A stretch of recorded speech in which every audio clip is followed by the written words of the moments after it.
రామగుణాభిరామ రఘురామ పరాక్రమ భీమ జానకీ రామ దురంత దుర్భర విరామ నిష్కామయటంతో భక్తి మనసా గురుపాదములాశ్రయింపుమ ముదమున పారిజాత తరుమూలమునందు అతి సూక్ష్మ రూపుడై హృదయ రఘువీరునామమును ఎప్పుడు జపించుచు రామభక్తులను వదలక బ్రోచుచుండు గనువై వాయుతనోదుని జీతిరాజుని అదనుదలంచే భక్తి కుమతి గురుపాదములాశ్రయం పుమా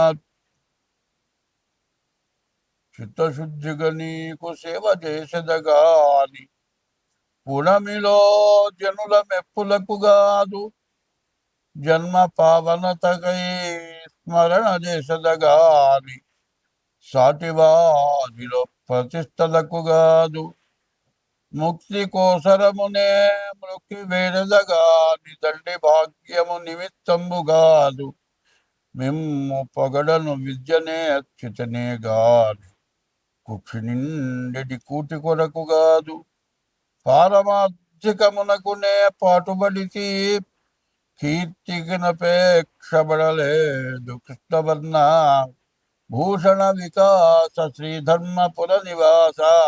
తెల్లవారి నిద్ర లేచిన తర్వాత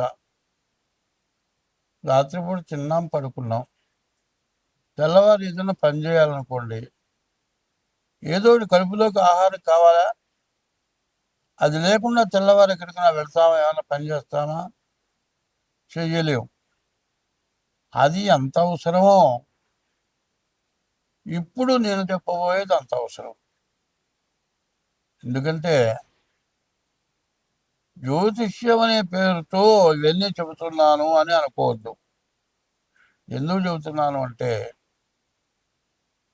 దీంట్లో మార్గాలు చాలా ఉన్నాయి. ఒక చోటికి పోవాలంటే ఒక రోడ్డు నుంచి పోవచ్చు, ఇంకో రోడ్డు నుంచి పోవచ్చు, ఇంకో రోడ్డు నుంచి పోవచ్చు. 4-5 దారులుగా కూడా మనం ఒక స్థలానికి వెళ్ళాలంటే వెళ్తాం. అది ఎట్లాగో మనం బతకడానికి రకరకాలైన వృత్తులు చేస్తున్నాం. అట్లాగే ఎంత వృత్తి చేసినా, ఎంత సంపాదించినా చాలా ఇబ్బంది పడేవాళ్ళు చాలామంది ఉన్నారు. పూర్తిగా నెల రోజులు కడుపు నిండా ఆహారం తినటానికి కుదరక లేక ఇబ్బంది పడేవాళ్ళు కొంతమంది. బాగా సంపాదించి అన్ని విధాలు ఉండి పొద్దున కాదు రాత్రిపూట కూడా చాకరీ చేయాల్సి వస్తుంది. విపరీతమైన డబ్బు ఆదాయం పెరిగిన కొద్ది చాకరీ. మరి ఏమిటంటే నీ దగ్గర ఉండే వర్కర్లు, శాస్త్రం ఉంటుంది, ఇంట్లో వాడు తిన్నట్లు చేసేవాడు, ఇంట్లో వాడు చేసినట్లు చేసేవాడు, బయటవాడు తిన్నట్టు తినేవాళ్ళు ఉండట. బయటవాడు తినడానికి వరకు వస్తారు కానీ చేయడానికి పనికిరారు. నువ్వు చెప్పినంత వరకే చేస్తారు, మిగతావన్నీ కూడా నువ్వు చేసుకోవాల్సి వస్తుంది. దానివల్ల వృత్తిరీత్యా 24 గంటలు పనిచేయాల్సి వస్తుంది. ఇంటికి పోవటానికి కుదరదు. ఇంటికి పోయినా కూడా పెళ్ళాంతో మాట్లాడటానికి కుదరదు, తల్లిదండ్రులను చూడటానికి కుదరదు. వాళ్ళకి విరక్తి, ఎందుకు వీళ్ళు సంపాదిస్తున్నాడు, మా మొహం చుట్టలేదు, తెచ్చి అక్కడ పడేస్తాడు, తింటం తప్పితే మాకేం పని లేదు. ఇక పెళ్ళాం అనుకుంటుంది, ఎందుకు ఈ మొగుడు నాకు అనుకుంటుంది.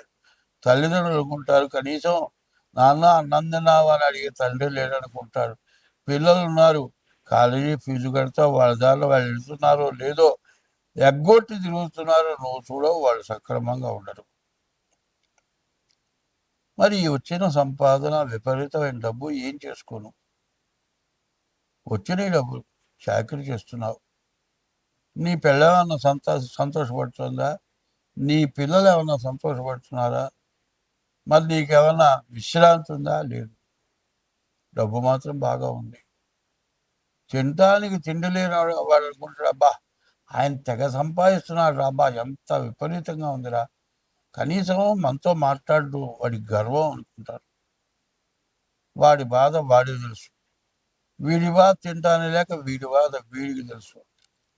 సరే, ఇంత చేస్తే, బాగా సంపాదిస్తే కాస్త పిల్లలు వస్తారు, పిల్లలు వస్తే వాళ్ళు కాస్త అండవుతారు, గుమస్తాలతో పని లేకుండా జరుగుతుంది అనుకొని చాకరీ చేసిన తర్వాత పిల్లలు వచ్చి వాళ్ళు దేనికో దానికి బానిస అవుతారు, దుర్వ్యసనాలుగా బానిస అవుతారు.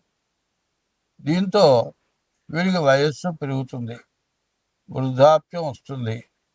మరి ఈ పిల్లలు తండ్రి సంపాదించిన మొత్తం నాశనం చేస్తారు. పైన తండ్రికి అన్నం పెట్టరు, కొట్టి తిట్టి వెళ్ళగొడతారు. ఇక దీంతో పాటు వీడికి వ్యాధి, షుగరు, బీపీనో, హార్ట్ అటాకో, మరి గ్యాసో, ఏదో రకరకాలైన వ్యాధులు వీడికి తయారవుతాయి. వీడు అనుకుంటాడు, ఇంత కష్టపడ్డాను, చిన్నప్పుడు నాకు తినటానికి తిండి లేదు, మా అమ్మ వాళ్ళు కూడా ఏదో వ్యవసాయం చేస్తే గంజి తాగి బతికా, ఎట్లాగో కష్టపడ్డా, ఏదో వ్యాపారం చేశా, దాని మీద దారి దొరికింది, బాగా సంపాదించా, కోట్లు సంపాదించా, కానీ గుమస్తాల మీద ఆధారపడ్డా, వాళ్ళు సరిగ్గా చేయకపోతే చేసే వ్యాపారం పోతుందేమోనని 24 గంటలు కష్టపడ్డా, ఇంట్లో పెళ్ళానికి తృప్తి లేదు, తల్లిదండ్రులకు తృప్తి లేదు, పిల్లలకు తృప్తి లేదు.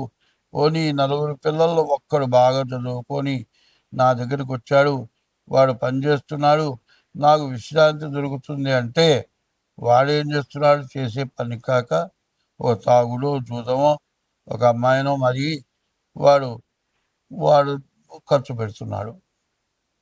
తీరా వీడేమనుకుంటున్నాడు, ఇంత సంపాదించాడు కదా, వీడికి బుద్ధి లేదు, ఆఫీసులో పనిచేసే దాంతో తిరుగుతున్నాడు వీడు, దాన్ని దోచి పెడుతున్నాడు. పోనీ ఇది కాదండి, తాగుతున్నాడు, వీడి ఆరోగ్యం పాడైపోతుంది, ఏ కిడ్నీ పోతుంది అంటున్నారు డాక్టర్లు, వీడు వింటలేదు. ఇట్లా ఆలోచిస్తాడు. ఇట్లా ఆలోచించి ఆలోచించి ఆలోచించి వీడికి అనారోగ్యం పెరుగుతుంది. ఈ అనారోగ్యంతో ఏమిటి, అయ్యో ఇంత సంపాదించానే, చిన్నప్పుడు తినటానికి తిండి లేదే, ఇవాళ శోభితంగా తినటానికి అవకాశం ఉందే, చాకిరి చేసినంతకాలం తినటానికి ఖాళీ దొరక్క నానా అవస్థపడి చేశాను, తిండి కూడా మర్చిపోయినాను, ఈ కాస్త అయిపోయిన తర్వాత తిందాం, ఈ కాస్త అయిపోయిన తర్వాత తిందాం అనుకొని పొద్దున్న లేచిన లగాయతో రాత్రి దాకా తిండి తినకుండా చాకరీ చేసి అప్పుడు తినకపోతే కడుపులో పోలేదు. ఇవాళ విశ్రాంతి దొరికింది, తిందామంటే బీపీ ఉంది, షుగర్ ఉంది, కొలెస్ట్రాల్ ఉంది, హార్ట్ అటాక్ ఉంది, ఏది పడితే అది తినొద్దు అంటున్నాడు. అన్నీ చూసి సంతోషించదని తప్పితే ఏమిటి వాళ్ళు నా గతి, ఇంత ఉంది, ఏం చేసుకోను. పుట్టినప్పుడేమో తిండి లేదని అడగటం, వ్యాపారం చేసినప్పుడేమో సరైన చేతి కింద మనిషి లేడని అడగటం, తీరా బాగా 24 గంటలు కష్టపడి చేసిన తర్వాత కొడుకొచ్చి దుర్వ్యసనాలతో పాడైపోవటం, ఇదంతా కాక ఇంత సంపాదించాలి, ఇంత పోతుందని ఏడవటం, చివరికి రోగాలు రావటం, తినటానికి తిండి లేకపోవటం. ఎక్కడన్నా శాంతి ఉందా? శాంతి అనేది కావాలి. ఈ శాంతి ఎట్లా ఉంటుంది? ఇప్పుడు నేను చెప్పేది జ్యోతిష్యంలో కూడా ముందు మనిషికి ప్రశాంతత కావాలి. 24 గంటల ఆలోచన కాదు కావాల్సింది, 24 గంటల్లో కొంత మనకు ప్రశాంతత కావాలి. ఈ ప్రశాంతతే ఆరోగ్యాన్ని ఇస్తుంది. ఎందుకంటే మనం గాలి పీల్చుకుంటున్నాం, చెట్ల నుంచి వచ్చే ప్రాణవాయువు పీల్చుకుంటున్నాం, మన నుంచి గాలి బయటకు వదులుతున్నాం. మనతోటి పాటు పుట్టిన వాటికి మన శ్వాస వాటికి వికటిస్తుంది, బొగ్గు పులుసు వాయువు వాడికి పడదు. మనం వదిలిన శ్వాస చెట్టుకు పనికొస్తుంది. ప్రాణవాయువు దాని నుంచి వచ్చిన ప్రాణవాయువు మనకు పనికొస్తుంది. మన నుంచి వచ్చి వదిలినటువంటి బొగ్గు పులుసు వాయువు ఆ చెట్లకు ఉపయోగపడుతుంది. కానీ మనలో మనిషి ఏమన్నా ఉపయోగపడుతున్నారా? లేదు. జీవితం ఏమిటి? బాల్యం, యవ్వనం, కౌమారం, వార్ధక్యం. ఇంత జన్మ ఎత్తిన తర్వాత ఎప్పటికీ ఏ రోజుకి ప్రశాంతత మనస్సుకు తృప్తి, ఆనందం కలుగుతుందా? లేదు. లేక మా బొట్టు వారు జ్యోతిష్యం అడుగుతున్నారు. జ్యోతిష్యం చెబుతున్నా, జ్యోతిష్యం డబ్బుల కోసం చెప్పేటట్లయితే రెండో ఇట్లాంటి విషయాలు ఏమీ చెప్పవలసిన అవసరం నాకు లేదు. నాకు డబ్బులే ముఖ్యం అనుకుంటే డబ్బులు వచ్చే మార్గంగా జ్యోతిష్యం చెప్పచ్చు. జ్యోతిష్యంతో పాటు జ్యోతిష్యం అనే పదానికి అర్థం ఏంటంటే చీకట్లో ఒక వెలుగు, అగ్గిపుల్ల వెలుగు ఉంటే కనపడి ముందు కడిగేస్తాం. అట్లా జరిగింది, జరుగుతున్నది, జరగబోయేది, మరి 3 కాలాలది చెప్పగలిగింది జ్యోతిష్యం. హస్త సాముద్రికం, హస్తం చేతుల రేఖలున్నాయి, మరి చేపలున్నాయి, గద్దలున్నాయి, సముద్రంలో ఉండే సర్పాలు ఉన్నాయి. ఇవన్నీ కూడా చేతి రేఖల్లో ఉంటున్నాయి. దీన్ని సముద్రంలో మనకు 84 లక్షల జీవరాశులు, భూమి లోపల 21 లక్షలు, భూమి పైన 21 లక్షలు, ఆకాశంలో 21 లక్షలు, సముద్రంలో 21 లక్షలు, మొత్తం 84 లక్షల జీవరాశులు. మరి సముద్రంలో ఉన్న 21 లక్షల జీవరాశులు భూమి లోపల, భూమి పైన, ఆకాశంలో, సముద్రంలో, ఈ 4 ఉండే జీవరాశులు సముద్రంలో ఉన్నాయి. ఇవి సముద్రంలో తిరుగుతున్నాయి. అయితే ఈ హస్త సాముద్రిక, చేతి ద్వారా చెప్పే జ్యోతిష్యం సాముద్రికం అన్నారు. సాముద్రికం అంటే సముద్రం యువతల ఒడ్డు నుంచుంటే అవతల ఒడ్డు కనపడదు. సముద్రమే కనపడదు కాదు, సముద్రం లోపల ఉండే జీవరాశులన్నీ కూడా మనం చూడలేదు, చూడబోము, కనపడవు. అన్ని రకాల జీవరాశులు మన కంటపట్టలే. అవన్నీ కూడా ఈ హస్త సాముద్రికలో ఇచ్చారు. మరి జ్యోతిష్యం అంటే అంతా చెప్పగలిగిన వాడు లేడు. అట్లాగే సాముద్రికం అంటే సముద్రంలో ఉన్నవన్నీ చూచి అట్లా చెప్పలేడో ఈ సాముద్రికం ద్వారా కూడా అంతా చెప్పగలవాడు లేడు అని అనాలి. అంటే అంతా నాకు వచ్చు అనకూడదు. అంతా నాకు వచ్చు అనుకుంటే ఇక వాడు శాంతం ఎవరికి ఏమీ చెప్పలేడు. అటువంటివి బాధలు కలుగుతున్నాయి. ఇటువంటి వాటితో పాటు కొన్ని ముఖ్యమైనవి నేను చెబుతున్నా. అది ఏమిటో ఇప్పుడు ఒక్కసారి వివరిస్తా. ఇది నీవు పడే బాధల వరకే ఇప్పుడు చెప్పా. ఇక జరుగుతున్నవి చెబుతున్నా. ఆకాశం నుంచి సూర్యకిరణాలు వస్తున్నాయి. సూర్యకిరణాల ద్వారా భూమిలో ఉన్న నీరుని సూర్యకిరణాలు గుంజుకున్నాయి. ఎండాకాలం అయిపోయిన తర్వాత వర్షాకాలం వస్తుంది. ఆ నీరును గుంజుకున్న నీరు మొత్తం భూమిలోకి వస్తుంది. ఈ భూమి ద్వారా పంట పడుతుంది. రెండే రెండు ముఖ్యమైనవి ఏమిటి? ఒకటి ఆకాశం, రెండు భూమి. భూమి ఏమో భూదేవత తల్లి. తండ్రి ఎవరు? సూర్య భగవానుడు. ఈ సూర్య భగవానుడు ప్రపంచ దేశాల మొత్తంలో కూడా కనపడే సూర్య భగవానుడు ఒక్కడే. ప్రపంచ దేశాల మొత్తంలో కనపడేది భూమి ఒక్కటే. ఈ రెండే ముఖ్యమైనవి. అయితే వీటి మధ్యలో జలం వస్తుంది. ఈ జలం అంటే నీరు. ఈ నీటి వల్ల మరి అమర్నాథ్, హృషికేశ్, మరి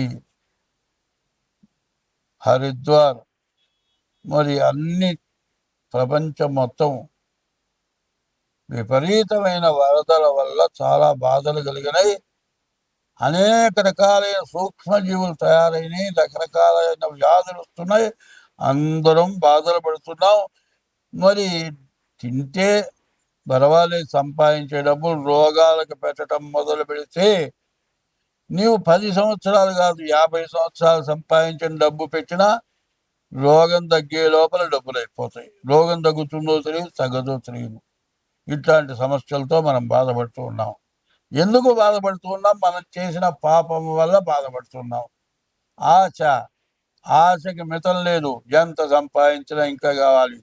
తృప్తించెందని మనుషుడు సప్తద్వీపములైన చక్కని బడుని అని తృప్తి లేని వాడు ఈ విధంగా బాధపడుతూ ఉన్నాడు. కాబట్టి మనం ఏం చెయ్యాలి అనేది ప్రతి వాళ్ళకి అవసరం. ఇది ఎట్లా? పీఠాధిపతులు, సన్యాసులు, వేదాంతవేత్తలు, వేదం, స్మార్తం, మరి వైష్ణవ సాంప్రదాయం, మరి శైవ సాంప్రదాయం, మాధవ సాంప్రదాయం, ఇట్లా రకరకాలైన సాంప్రదాయాలంతా కూడా కలిసి అయా ఇది మానవ జీవితం అనేది శాశ్వతమైంది కాదు, నశ్వరమైంది. ఎప్పుడు పోతుందో తెలియదు, ఎప్పుడు బతుకుతామో తెలియదు, ఎప్పుడు చచ్చిపోతామో తెలియదు. చావకుండా బతికినంత కాలం ఏ రోగం లేకుండా బతకడం ప్రధానమైంది. అనాయాసేన మరణం, వినాదైన్యేన జీవనం. ఏ రోగం లేకుండా బతకటం, ఎవరిని చేయిదాపకుండా జీవించటం, దేహాంతే తవ సాన్నిధ్యం. ఈ దేహాన్ని విడిచిన తర్వాత భగవంతుల్లో ఐక్యం కావటం, ఈ మూడే. మరి ఇది జరగాల్సిన పరిస్థితి రావాలి అంటే అందరం చేయవలసిన పని ఏమిటి? అది ముఖ్యంగా కావాలి. మీకు జన్మనిచ్చిన తల్లిదండ్రులు సర్వస్వం ధారపోసి మీకు అన్నం పెట్టి మిమ్మల్ని పెంచి పెద్ద చేసి విద్యాబుద్ధులు చెప్పించి ఉద్యోగాలు ఇప్పించి పెళ్లి చేసి అంతా చేస్తే మీరు తల్లిదండ్రులకు అన్నం పెట్టలేదు. చచ్చిపోయిన తర్వాత అంత్యక్రియలు చేయటం లేదు. మరి వాళ్ళు పోయిన తిథి రోజున ఆబ్దీకం, మరి ప్రత్యాబ్దీకం అంటే ప్రతి సంవత్సరం వచ్చే తిథి రోజున ఆబ్దీకం అనేది పెట్టాలి. తర్వాత గయాజాం పిండదానాచ, గయక వెండి పిండ ప్రదానం చేయాలి. త్రిభి పుత్రశ్చ పుత్రత, 3 చేసిన వాడు పుత్రుడు అనిపించుకుంటాడు. నీకు జన్మనిచ్చిన తల్లిదండ్రులకు ఇది చెయ్యాలి. బతుకుండంగా అన్నం పెట్టలేదు, వృద్ధాశ్రమాలకు పంపిస్తున్నారు, తల్లిదండ్రులను చూడటం లేదు, విదేశాల్లో ఉంటున్నారు. నేను మాత్రం రావటానికి కుదరదు, ఎవరన్నా తగలైంది అంటున్నారు. తర్వాత తగలేసిన తర్వాత ఏమిరా అంటే నాకు సెలవు లేదు, ఎవరన్నా కర్మ చేయండి, యూట్యూబ్లోనే చూస్తాను, లేకపోతే సెల్లో చూస్తాను, అట్లా అంటున్నారు. ఇది నువ్వు చేసే పని ఏమిటి? కొంచెం ఇంకిత జ్ఞానంగా ఆలోచించాలి. ప్రతి జీవరాశి కూడా 84 లక్షల రకాల జీవరాశులు ఉన్నాయి. చీమ దగ్గర నుంచి దోమ దాకా కూడా. ఒక జీవరాశికి కష్టం వస్తే, ప్రాణాపాయం వస్తే ఇంకొక జీవరాశి సంరక్షణ చేస్తుంది. మనం ఆ పని చేయటం లేదు. జీవహింస చేస్తున్నాం కానీ జీవరక్షణ చేయటం లేదు. జీవరక్షణ సంగతి ఎట్లా ఉంచు, జన్మనిచ్చిన తల్లిదండ్రులను చూడటం లేదు, కనీసం ఇష్టదైవాన్ని పూజించటం లేదు.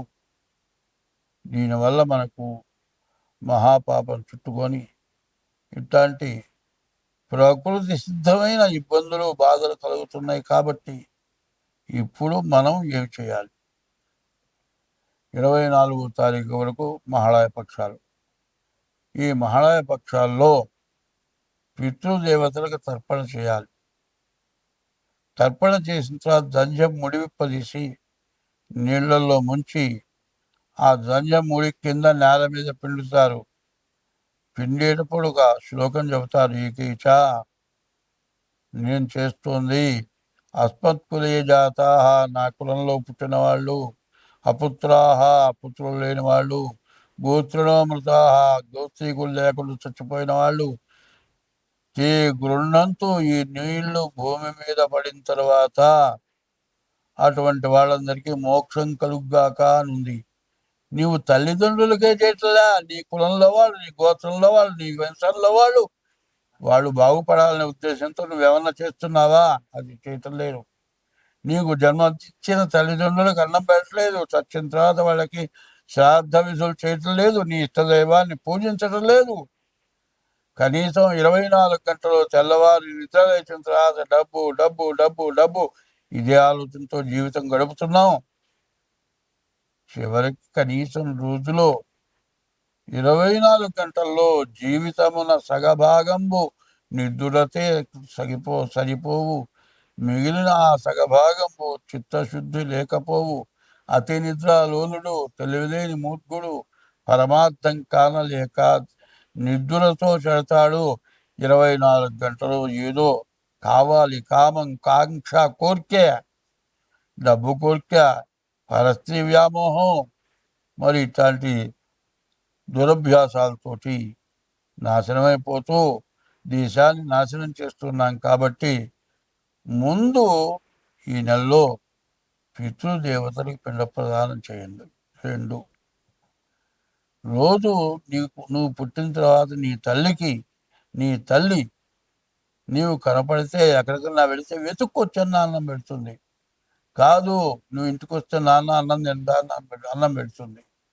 అట్లా పెట్టేవాళ్ళు ఎవ్వరు లేరు తల్లి తప్పితే. ఈ తల్లి అన్నం పెట్టాలంటే మనకి ఇంట్లో అన్నీ కావాలి. అన్నీ ఉంటేనే ఆమె ఉండి అన్నం పెడుతుంది. ఏమి లేకపోతే ఆమె పెట్టలేదు. ఆమె అన్నం పెట్టడానికి కావాల్సినవన్నీ ఎక్కడి నుంచి వస్తున్నాయి?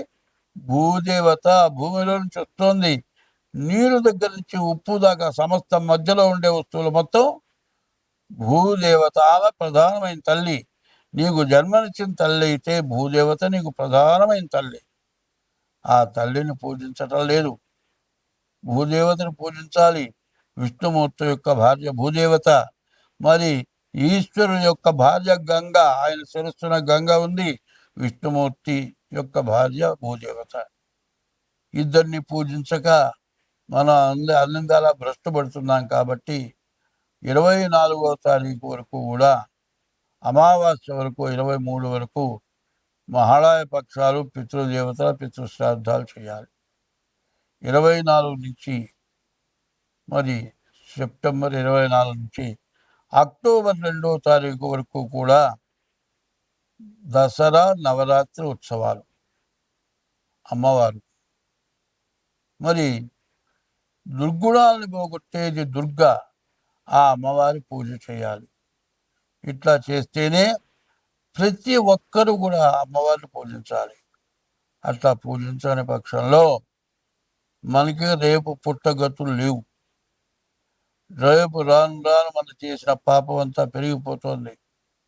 ఒక విత్తనం వేస్తే చిన్న మొక్క వృక్షమై, వృక్షం పెరిగి పూలు పూసి కాయలు కాసి పంట పండింది. అట్లాగే మన పాపం అట్లా పండిపోతుంది. ఆ పాపాన్ని పండినచ్చి మనం అంతా పాడైపోదామా, మనం అందరం బతికి బాగుందామా అనే ఆలోచన కావాలి అంటే ఎప్పుడు కూడా గురువు దగ్గరికి పోయి ఉపదేశం కావటం, నా గురుమంత్రం తీసుకున్నాను, ఫలానా గురువు గారు నాకు గొప్ప గురువు గారు, ఇవన్నీ చెప్పటం కాదు.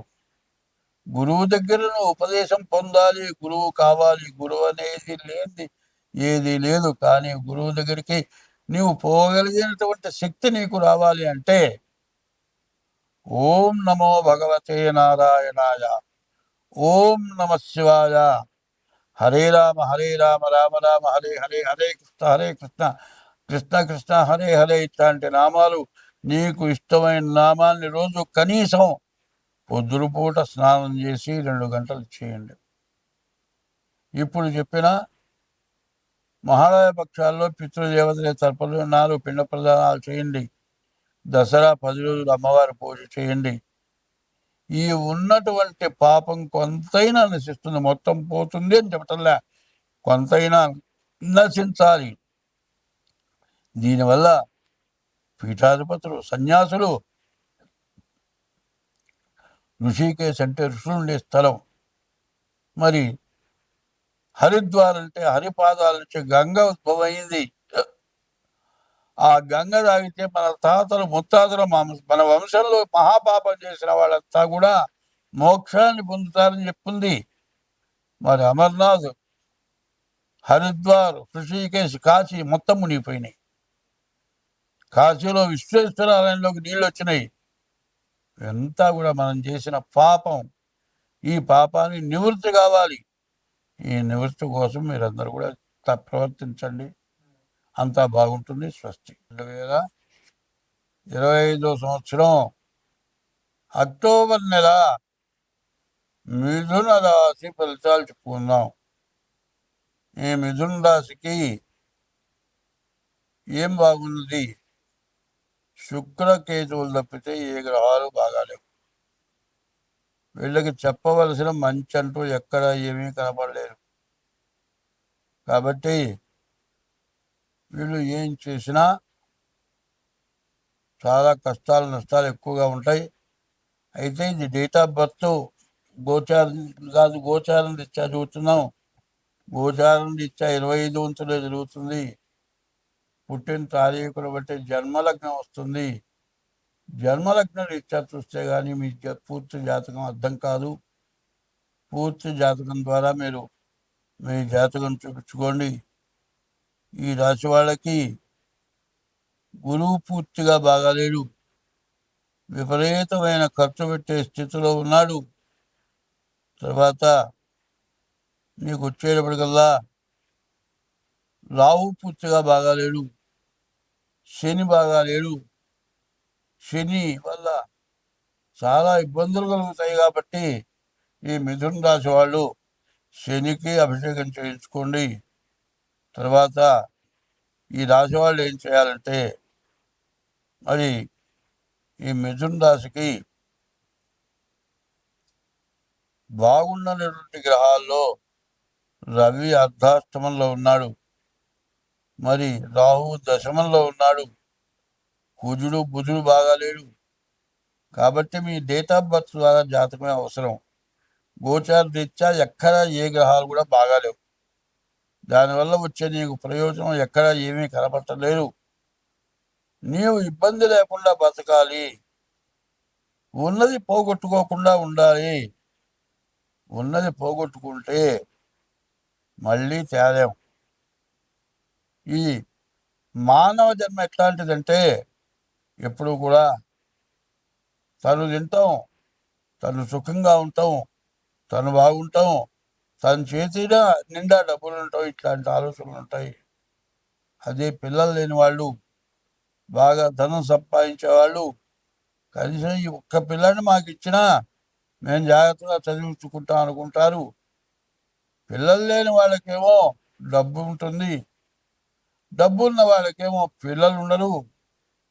మరి పిల్లలు లేని వాళ్ళు డబ్బుండి, పిల్లలు లేని వాళ్ళకి డబ్బు ఉండి కూడా ఒక పిల్లాడు జరిగితే చాలు అనుకుంటారు. డబ్బు లేని వాళ్ళకి పిల్లలు ఎక్కువ ఉండి ఎందుకు పుట్టారని ఏడుస్తారు. ఇట్లా జరగటానికి కారణం ఏమిటి? గ్రహస్థితి బాగుండకపోవటమే. అందువల్ల మీరు డేట్ ఆఫ్ బర్త్ ద్వారా తప్పనిసరిగా మిథున రాశి వాళ్ళు మీ జాతకం చూపించుకోవడం చాలా అవసరం. దానికి తగిన ఉపశమనం చేసుకోవడం ఇంకా అవసరం. అట్లా చేయకపోతే మిమ్మల్ని ఎవరు, సాక్షాత్తు బ్రహ్మ వచ్చినా కూడా మిమ్మల్ని బాగు చేసేవాళ్ళు లేడు. కాబట్టి మీ డేట్ ఆఫ్ బర్త్ ద్వారా జాతకం చూపించుకోండి. వేళకి తగిన ఆహారమే ఒక పెద్ద పరమాన్నంగా ఆలోచించి, గంజి తాగినా కడుపు నిండా అన్నం తిన్నట్ల సంతోషం ఉండాలి. ఎప్పుడు నీవు సంపాదించలేదు, నీ వల్ల నాకు కష్టం వచ్చిందని భార్య వాళ్ళకి భర్తకు కష్టం వచ్చిందని భార్య ఊళ్ళో వాళ్ళకి చెప్పడం కానీ పనికిరాదు.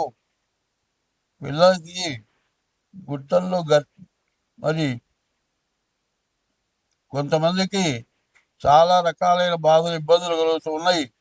ఈ బాధల నుంచి బయటపడాలి అంటే ఈ కర్కాటక రాశి వాళ్ళు మీ డేట్ ఆఫ్ బర్త్ ద్వారా మీ జాతకం చూపించుకోవాలి అంటే మా నెంబర్లు 2 ఉన్నాయి.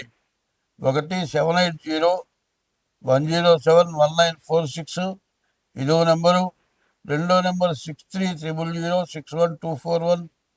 ఈ నెంబర్ ఒకటి. ఈ 2 నెంబర్ల ద్వారా మీ జాతకం చెప్పించుకోండి. తగిన ఫీజు ఇచ్చి జాతకం చెప్పించుకోవాలి. అట్లా చేస్తే మీ సమస్యలు చాలా వరకు పోతాయి. స్వస్తి.